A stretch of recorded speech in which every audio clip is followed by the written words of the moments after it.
The great hall of the Galactic Council stretched for miles under a dome of pure energy. 12 different alien species sat in their designated areas, each section designed for their unique needs. The air hummed with translation devices working overtime as dozens of languages filled the space. Zephyrian Prime Calculator Vex stood at the center podium, his 6 arms trembling as he held the quantum prediction tablet. The device glowed with mathematical formulas that hurt to look at directly. Around him, the most powerful beings in the galaxy waited for his words. Honored council members, Vex began, his voice carrying through the universal translators. Our calculations show something impossible. The massive Krithari representative, General Thum, leaned forward. His rocky hide scraped against his stone chair. Speak plainly, Zephyrian. We have a war to manage. Vex's large eyes blinked rapidly. The war between the Nexari Empire and the Voidborn Collective will end in exactly 73 days, 4 hours and 16 minutes. Murmurs filled the hall. Ambassador Silkwing of the Ethereal Collective floated higher, her translucent form shimmering. Your predictions have been accurate for 10,000 years, Calculator. This should be good news. That is not the impossible part, Vex continued. The war will end because of a species we recently discovered. They call themselves humans. The hall erupted in shocked sounds. Clicks, growls, musical tones, and electronic beeps mixed together as every species expressed disbelief in their own way. Council Leader Morton, an ancient being whose species had helped found the galaxy's first civilizations, raised one of his many hands for silence. His voice carried the weight of millennia. Calculator Vex, please explain. These humans have barely achieved faster-than-light travel. How could they possibly affect a war between 2 of our most powerful civilizations? Vex's arm shook harder as he consulted his device. According to our quantum mathematics, human involvement will cause immediate cessation of all hostilities. The war will end in exactly 5 minutes after they make contact with the combatants. 5 minutes? General Thum's voice rumbled like an earthquake. The Nexarian Voidborn have been fighting for 3 centuries. They have destroyed 17 star systems, their fleets number in the millions of ships. I understand your disbelief, Vex said, but our calculations have never been wrong. The quantum streams show a single point of convergence. When humans encounter this conflict, everything changes. Ambassador Quillstorm of the Aquatic Federation's water-filled chamber bubbled with agitation. What weapons do these humans possess? Do they have reality-warping technology? Can they manipulate time itself? Vex checked his calculations again. No, Honored Ambassador. Their technology is primitive by our standards. They have basic energy weapons, simple faster-than-light drives, and limited artificial intelligence. Nothing that should affect this conflict. The Ethereal Collective's representative drifted closer to the podium. Then how, Calculator? Your mathematics shows the result but not the method? That is correct, Vex admitted. The quantum equations reveal the outcome with perfect clarity, but the mechanism remains hidden. It is as if the universe itself bends around human actions in ways our mathematics cannot predict. Council Leader Morton's ancient face showed deep concern. In all our recorded history, no species has ever confounded Zephyrian predictions. What makes these humans different? We do not know, Vex said simply. We have studied their recent history through long-range observation. They are a contradictory species. They wage wars among themselves, yet show remarkable cooperation. They possess great capacity for both destruction and creation. They are illogical by our standards, yet they solve problems in unexpected ways. General Thum stood to his full imposing height. Perhaps we should warn the Nexari and Voidborn fleets. If human involvement will end the war, both sides should be prepared. With respect, General, Ambassador Silkwing interjected.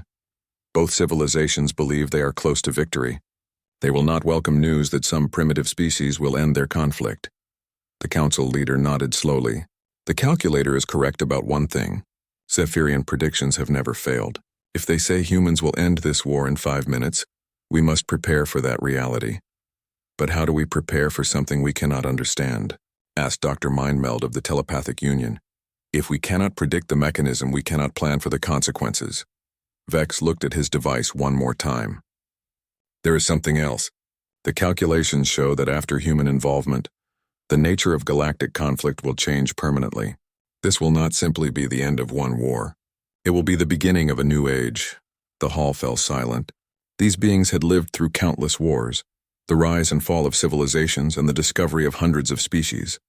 The idea that one primitive race could change the entire galaxy seemed impossible. "What are you suggesting, calculator?" Council Leader Morton asked quietly. "The mathematics indicate that humans possess something we have lost or never had, something that makes them approach conflict differently than any known species." Ambassador Quillstorm's chamber bubbled thoughtfully. "We should increase observation of this human exploration vessel. If they are going to encounter the war zone, we need to witness what happens." "Agreed," said the council leader. "But we must not interfere. If human involvement is destined to end this war, we cannot risk changing the outcome through our actions." General Thume's rocky features creased into what might have been a frown. 300 years of war, billions of lives lost, and it will end because of a species that has not even left their local star group? "The quantum mathematics do not lie," Vex said firmly. "Something about human nature will accomplish what all our diplomatic efforts could not.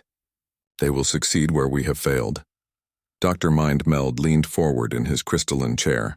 "Perhaps that is the point, calculator. We have all failed because we think like ourselves. Humans think differently. How differently can they think?" Ambassador Silkwing asked. "Logic is logic. Strategy is strategy. Conflict resolution follows known patterns." "Maybe that is our mistake," Council Leader Morton said thoughtfully. "We assume all species follow the same patterns because all known species do follow those patterns. Perhaps humans do not." The Zephyrian calculator looked up from his device with something that might have been wonder in his large eyes. "The calculations suggest that humans will not follow any known pattern. They will create an entirely new approach. In 5 minutes, General Thume said skeptically. "In 5 minutes," Vex confirmed. The council leader stood slowly, his ancient form moving with careful dignity. "Then we wait and observe. If the calculator is correct, we are about to witness something unprecedented in galactic history." As the council session ended, each species returned to their home sectors with the same question: how could a primitive species called humans end a war that had defied resolution for 3 centuries? Across the galaxy, the Nexari and Voidborn fleets continued their eternal dance of destruction, unaware that their fate would soon rest in the hands of beings they had never heard of.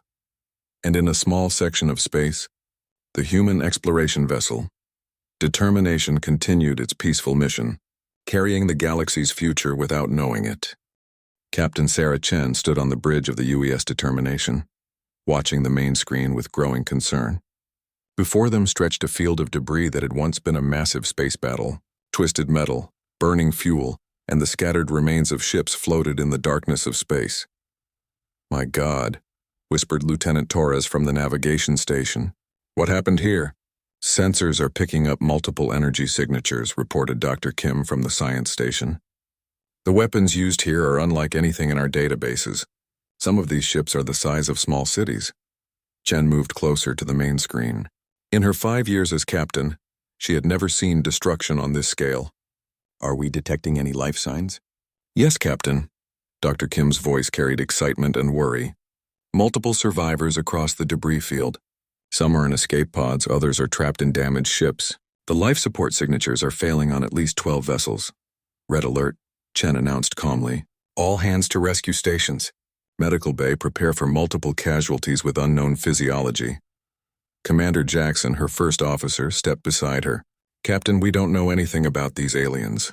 They might be hostile." "They're dying, Commander," Chen replied firmly. "That's all I need to know right now." The next 6 hours became a blur of rescue operations. The Determination's shuttle bays worked overtime as crew members brought aboard survivors from dozens of different ships. The beings they rescued were unlike anything humans had ever imagined.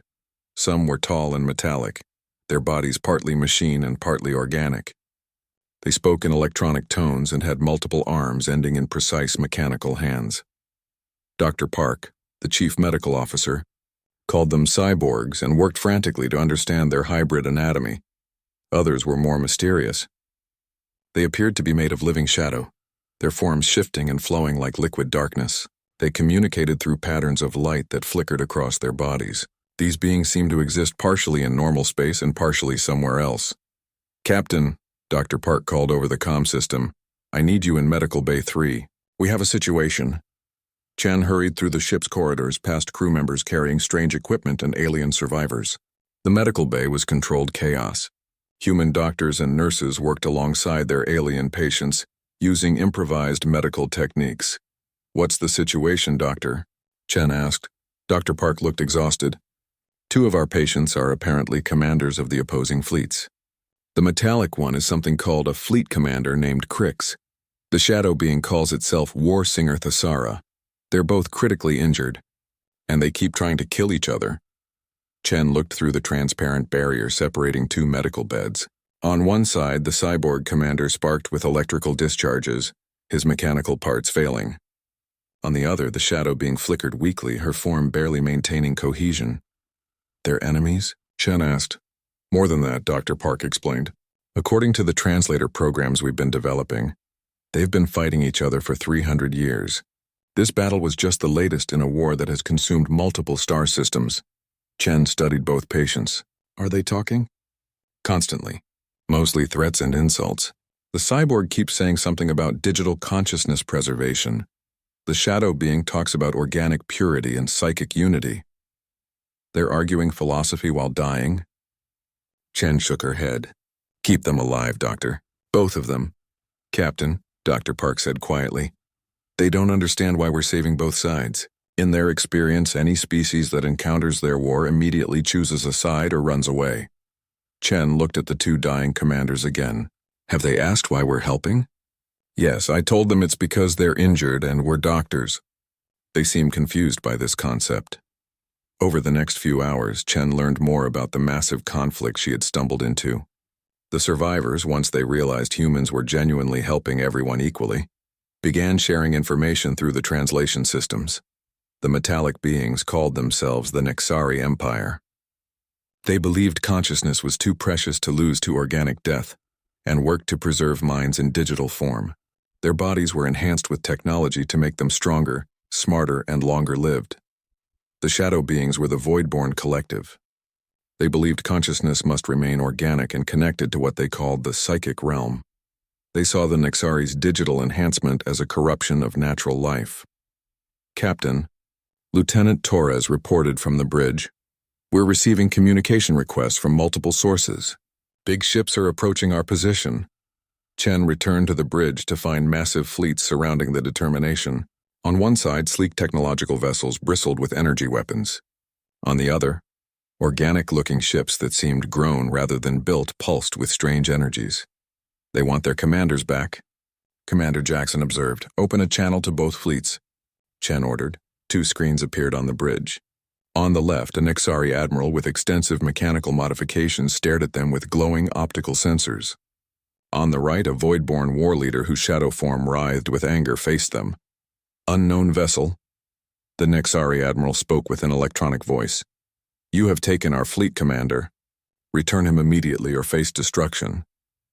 "Alien ship," the Voidborn leader's voice echoed strangely. "You hold our war singer. Release her to us now or be consumed by the void." Chen looked between both screens. "I am Captain Sarah Chen of the United Earth Ship Determination. Your commanders are both critically injured and receiving medical treatment. You're welcome to send medical teams to assist." Both alien leaders seemed shocked by this response. "You saved both commanders?" the Nexari admiral asked. "Of course," Chen replied. "They were injured." "Are you saying you would have preferred I let them die?" "But they are enemies," the Voidborn leader pointed out.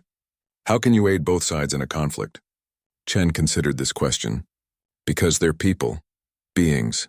Whatever you want to call them. They were hurt and needed help. That comes before politics." The two fleet commanders looked at each other across the split screen with expressions Chen couldn't read. Neither seemed to know how to respond to her logic. "Captain," Dr. Park's voice came over the comm. "Both patients are stable now. They're asking to speak with you." "I'll be right down," Chen replied. She looked back at the fleet commanders on screen. "Your people are going to be fine. Would you like to discuss this situation like civilized beings instead of threatening each other over my ship?" For the first time in 300 years, representatives of both sides agreed to talk. Medical Bay 3 had become an unlikely diplomatic center. Fleet Commander Crix lay on a bed designed for humans, his metallic body connected to improvised life support systems. Across from him, War Singer Thesara's shadow form was contained in a field generator that Dr. Park had modified from the ship's shield. Technology. Dr. James Park moved between both patients, with the calm efficiency that had made him chief medical officer. He checked Crix's mechanical components while monitoring Thesara's energy levels, treating both beings with the same professional care. "This is highly irregular," Crix said, his electronic voice weaker than before. "Why do you preserve the life of my enemy?" Dr. Park didn't look up from his instruments. "Because you're both injured. It's that simple." "But we are at war," Thesara added, her voice like whispers in darkness. "For 3 centuries we have fought. Your species should choose a side or retreat." Or, Dr. Park suggested, "I could just do my job and keep you both alive. Long enough to figure out why you're killing each other, Captain." Chen entered the medical bay carrying 2 cups of coffee and what the food synthesizer had produced as approximations of alien nutrition. She set them on a small table between the beds. "How are our patients, Doctor?" she asked. "Stable and argumentative," Dr. Park replied. "They can't understand why we're helping both sides." Chen pulled up a chair between the 2 beds. "Commander Crix, Warsinger Thesara, I've been reading the data our computers gathered from your ship systems. I need to understand this war." Crix's optical sensors focused on her. "What is there to understand?" "The Voidborn Collective seeks to destroy the natural evolution of consciousness. They would keep all beings trapped in weak organic forms, limited by biological death. The Nexari Empire corrupts the sacred nature of life itself," Thesara responded, her form flickering with agitation. "They replace the divine spark of organic consciousness with cold machinery. They are no longer truly alive." Chen listened to both arguments, then asked, "So you're fighting over how consciousness should exist?" "We fight for the future of all intelligent life in the galaxy," Crix stated firmly. "We battle to preserve the purity of natural existence," Thesara added. Dr. Park paused in his work.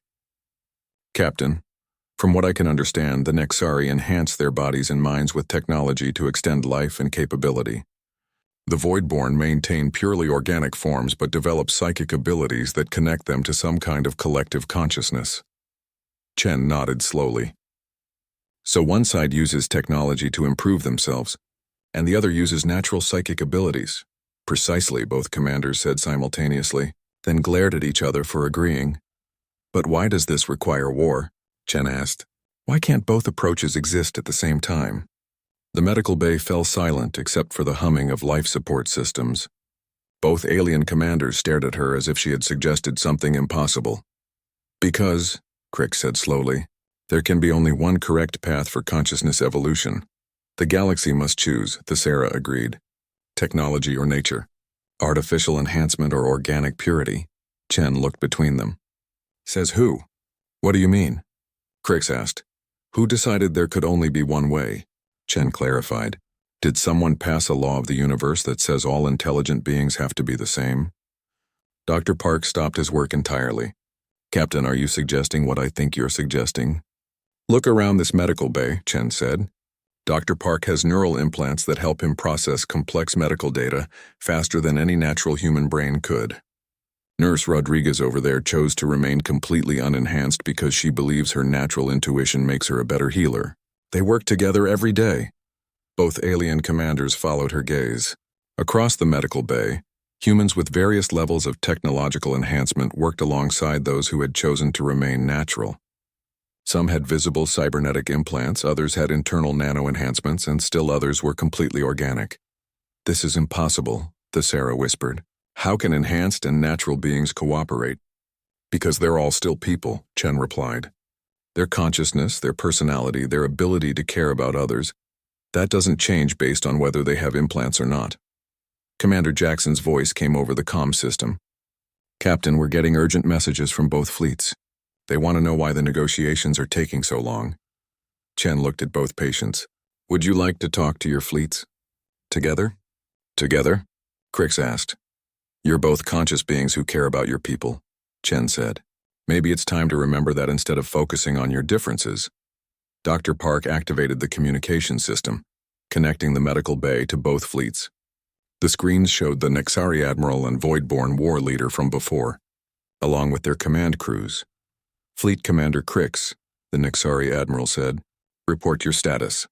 Warsinger Thessara, the Voidborn leader, called. Are you well? Both patients looked at their respective leaders, then at each other. For the first time since the battle began, they were in the same room without trying to kill each other. Admiral Vorth, Crick said to his commander, the humans present an interesting perspective on our conflict. War leader Menth, Thessara addressed her superior. These beings challenge our basic assumptions about consciousness. Chen stood between the beds, visible to both fleet commanders. Your people have been fighting over whether consciousness should be enhanced or natural. But what if the choice belongs to each individual? What if some beings want enhancement while others prefer to remain organic? Impossible, Admiral Vorth stated. Enhanced consciousness is superior in every way. Ridiculous, War Leader Menth agreed. Natural consciousness is the only pure form. Dr. Park stepped forward. With respect, both of you are wrong. Consciousness isn't about the hardware it runs on. It's about the person inside. Look at your commanders, Chen added. Right now they're both thinking, both concerned about their people, both trying to understand this situation. The fact that one uses technology and the other uses organic abilities doesn't change that they're both intelligent beings with valid perspectives. Crix turned his optical sensors toward Thessara. Warsinger, do you believe your people would be willing to coexist with enhanced beings if we stopped trying to force conversion? Thessara's form shimmered thoughtfully. Fleet Commander, would your people cease attempting to digitize organic consciousness if we agreed to peaceful separation? More than that, Chen interjected. What if your people could learn from each other? What if some Nexari individuals chose to explore organic development, and some Voidborn individuals chose technological enhancement? The screen showing both fleets erupted in shocked sounds. Crew members looked at each other with expressions ranging from horror to curiosity. Captain Chen, Admiral Vorth said slowly, are you suggesting that individuals should have the freedom to choose their own path of consciousness development? That's exactly what I'm suggesting, Chen replied. Isn't freedom of choice what consciousness is really about? Captain Chen stood in the main conference room of the Determination, looking at the two most unlikely negotiators in galactic history. Fleet Commander Crick sat at one end of the table, his metallic form still showing signs of recent repairs. Warsinger Thessara occupied the other end, her shadow form stabilized by the portable field generator Dr. Park had designed. Before we begin, Chen said, I want both fleet commanders to remain on an open channel. Everyone should hear this conversation. The main screen split to show Admiral Vorth commanding the Nexari fleet and War Leader Menth directing the Voidborn forces. Behind them, their bridge crews watched with a mixture of curiosity and suspicion. Captain Chen, Admiral Vorth said, my fleet grows impatient. This war has raged for 3 centuries. We cannot simply end it with conversation. War Leader Menth speaks truly. War Leader Menth replied, blood has been spilled. Systems have burned. How can words heal such wounds? Chen activated the room's display system. Let me show you something. The holographic projector displayed Earth rotating slowly in the center of the room. City lights sparkled across the continents as the planet turned. This is my homeworld, Chen explained. For most of our history, humans fought wars over differences much smaller than yours. We killed each other over skin color, religion, territory, resources, and ideas about how society should work. She gestured, and the display changed to show images of human history. Battles, wars, destruction, and suffering flickered across the hologram. We spent thousands of years convinced that our differences made us enemies. Chen continued. We believed that for one group to be right, all others had to be wrong. Crix leaned forward, his optical sensor studying the images. How did this change? I see your ship's crew contains both enhanced and natural humans working together. We learned something important, Chen said. We learned that being different doesn't mean being enemies. We learned that diversity makes us stronger, not weaker. The display changed again, showing modern Earth with its mixed cities where enhanced and natural humans lived side by side. But how? Thessara asked, her voice carrying genuine curiosity. How do you resolve fundamental philosophical differences? Dr. Park, who had been quietly observing, stepped forward. We stopped making it an either-or choice. Some humans choose technological enhancement because it helps them serve others better. Others choose to remain natural because they believe their organic intuition is more valuable. Both choices are valid. This human concept troubles me, Admiral Vorth said from the screen. Enhanced consciousness is objectively superior. How can inferior choices be considered valid? Because, Chen replied, superiority depends on what you're trying to accomplish. Dr. Park's neural implants make him incredibly fast at medical calculations. But Nurse Rodriguez's natural empathy helps her comfort patients in ways technology can't replicate. Which one is superior? War Leader Menth's shadow form writhed thoughtfully. You suggest that different approaches serve different purposes? Exactly, Chen said. Your people, the Voidborn, have developed incredible psychic abilities.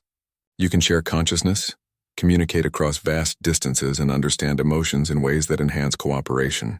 That's amazing. She turned to the other screen. And your people, the Nexari, have created technology that extends life, enhances intelligence, and allows consciousness to survive physical death. That's equally amazing. But they are contradictory philosophies, Crix protested. One cannot be both enhanced and natural. Why not? Dr. Park asked. I have technological implants, but my consciousness is still organic. I'm enhanced in some ways and natural in others. Commander Jackson entered the conference room. Captain, both fleets are receiving these transmissions. The crew members are talking to each other. What do you mean? Chen asked. The communication arrays are picking up intership chatter. Nexari and Voidborn crew members are asking each other questions about their philosophies. Some are expressing curiosity about the other side's approach. On the screens, both Admiral Vorth and War Leader Menth looked surprised as their own crew members began whispering among themselves. Admiral, a Nexari officer said, the Voidborn's ability to share emotional experiences. Could such ability enhance our digital consciousness networks? War Leader, a Voidborn warrior, added, the Nexari's life extension technology. Could it preserve our connection to the psychic realm longer? Chen watched as understanding began to spread across both bridge crews. The ideas are spreading, she said quietly. Fleet Commander Crix turned to Warsinger Thesara. Your people's psychic abilities. They could help enhanced beings maintain emotional connections that technology sometimes diminishes. Thesara's form brightened slightly. Your people's life extension. It could allow natural beings to develop psychic abilities over longer periods than organic lifespans permit.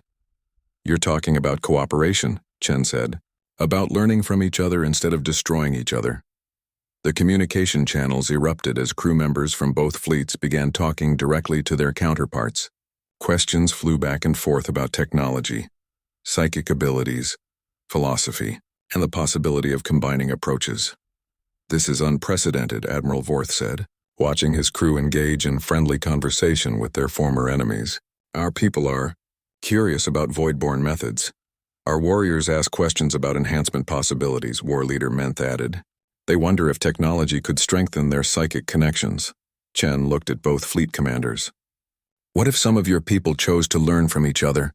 What if individuals decided for themselves whether to pursue enhancement, psychic development, or both? Both? Thesara asked. Why not? Dr. Park said. Consciousness is flexible. Maybe some beings would benefit from technological enhancement of their psychic abilities. Maybe others would use psychic powers to better integrate with technology. The conversations between the fleets grew more animated.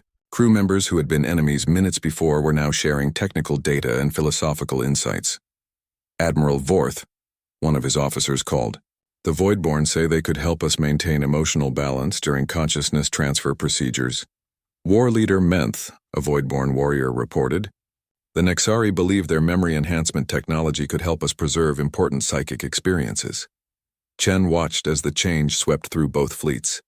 The idea of cooperation, once introduced, spread faster than any weapon. Fleet Commander Crix, Admiral Vorth said slowly, are you suggesting we end this war? Warsinger Thesara, War Leader Menth asked, do you believe coexistence is possible? Both commanders looked at each other across the conference table. 300 years of conflict weighed between them, but so did the excited voices of their crews discovering new possibilities. I believe, Crix said carefully, that our people deserve the freedom to choose their own path of consciousness development. I agree, Thesara replied. Natural, enhanced, or some combination we have not yet imagined. Chen checked her chronometer. From the moment she had suggested cooperation to this moment of mutual agreement, exactly 5 minutes had passed. All Nexari vessels, Admiral Vorth announced, stand down from combat status. All void-borne ships, War Leader Menth commanded, end hostile operations. Across the debris field, weapons powered down for the first time in 3 centuries. The Galactic Council chamber buzzed with activity unlike any seen in recorded history. Emergency sessions had been called before, but never had representatives from 12 civilizations gathered with such urgency and confusion. Zephyrian Prime Calculator Vex stood at the central podium, his quantum prediction device displaying numbers that defied belief. Around him, the most ancient and powerful beings in the galaxy waited for an explanation that none of them could have imagined. Honored council members, Vex began, his 6 arms steadier than they had been in days. I can confirm that the war between the Nixari Empire and the Voidborn Collective ended exactly 73 days, 4 hours and 16 minutes after my initial prediction. And the human involvement? Council Leader Morton asked, confirmed. The war ended precisely 5 minutes and 12 seconds after. Captain Sarah Chen of the UES Determination suggested that both sides could coexist. General Thume's rocky form shifted, with what might have been amazement. Calculator, you're telling us that a species we considered primitive ended a 3-century war with a suggestion? Not just any suggestion, Vex clarified, consulting his device. The concept of choice. The idea that individuals could decide their own path of consciousness development without requiring universal conformity.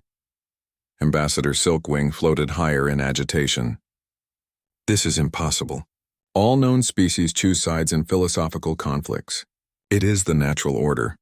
Apparently, said Dr. Mindmeld of the Telepathic Union, humans do not follow the natural order as we understand it. The chamber's main display activated, showing recordings from the battle site. Council members watched in silence as human rescue teams saved survivors from both sides without hesitation. They saw Captain Chen treating enemy commanders as equally valuable patients. They witnessed the spread of cooperation through both fleets as a simple idea took hold. They saved everyone, Ambassador Quillstorm observed from her water-filled chamber. They did not evaluate which side was more deserving of rescue. More than that, Council Leader Morton said thoughtfully. They questioned the fundamental assumption that there had to be sides at all. The display changed to show current footage from the former battle zone. Nexari and Voidborn ships worked together, sharing technology and knowledge. Some crew members had already begun experimental procedures combining technological enhancement with psychic development. The transformation continues, Vex reported. Both civilizations are establishing joint research stations. They're developing new approaches to consciousness that neither side had previously imagined. How is this possible? General Thume demanded. These beings were killing each other for 300 years over fundamental philosophical differences. They still have philosophical differences, Dr. Mindmeld pointed out. But the humans helped them realize that differences don't require conflict. Ambassador Silkwing's ethereal form shimmered with confusion. But if everyone chooses their own path, how do civilizations maintain unity? How do they decide policy? How do they function? The chamber doors opened with a soft hiss. Captain Sarah Chen entered, flanked by 2 honor guards. She wore her simple blue Exploration Service uniform and carried herself with the quiet confidence that had impressed alien observers. Honored Captain Chen, Council Leader Morton said formally, the Galactic Council welcomes you. Chen looked around the vast chamber, taking in the incredible diversity of alien life forms. Thank you, Council Leader, though I'm not sure why I'm here. We were just doing our job. Your job? General Thume asked. What job requires ending galactic wars? Exploration and peaceful contact, Chen replied simply. When we find people in trouble, we help them.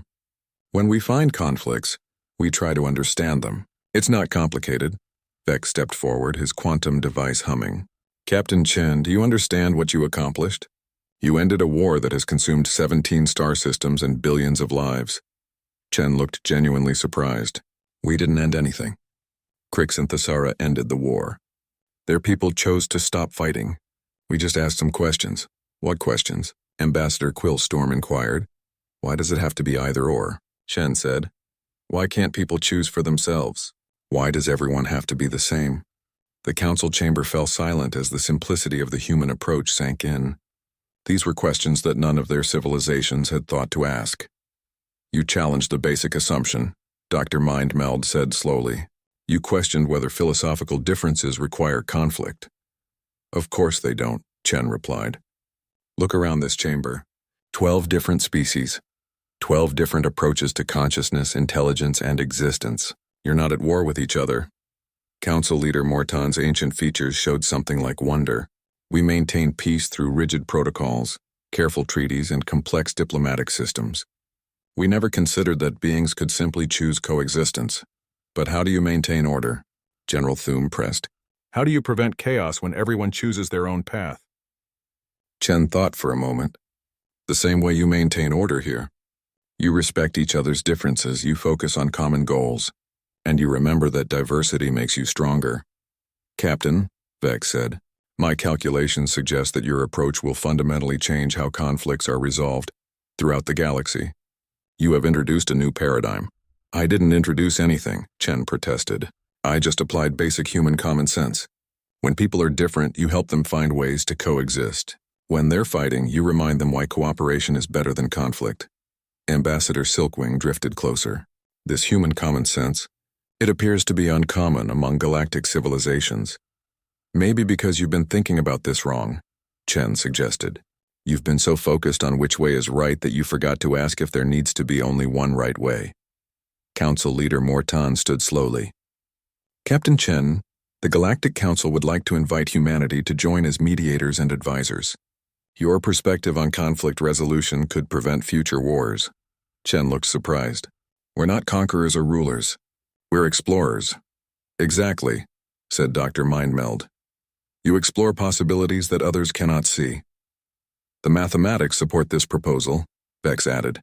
Human involvement in future conflict shows a 97.3% probability of peaceful resolution. Chen considered this. If it helps prevent suffering and saves lives, we'll do what we can. But we won't impose our ways on anyone. That, Council Leader Morton said with something like a smile, is precisely why your ways work. The session concluded with humanity being formally invited to establish diplomatic missions throughout the galaxy. As Chen prepared to leave, Vex approached her with his quantum device. Captain, he said quietly, my calculations predicted your success, but not your methods. Even now, I cannot fully understand how you accomplished what you did. Chen looked at the complex mathematical formulas scrolling across his device. Maybe that's the point, calculator. Maybe the future isn't about predicting what will happen. Maybe it's about remembering that we're all conscious beings trying to figure out how to live together. As she left the chamber, Vex stared at his quantum prediction device. For the first time in 10,000 years of Zephyrian mathematics, he was looking at equations that described not what would happen, but what could happen when beings chose cooperation over conflict. The age of predetermined futures had ended. The age of chosen possibilities had begun, and it had started with a simple human question. Why can't people choose for themselves?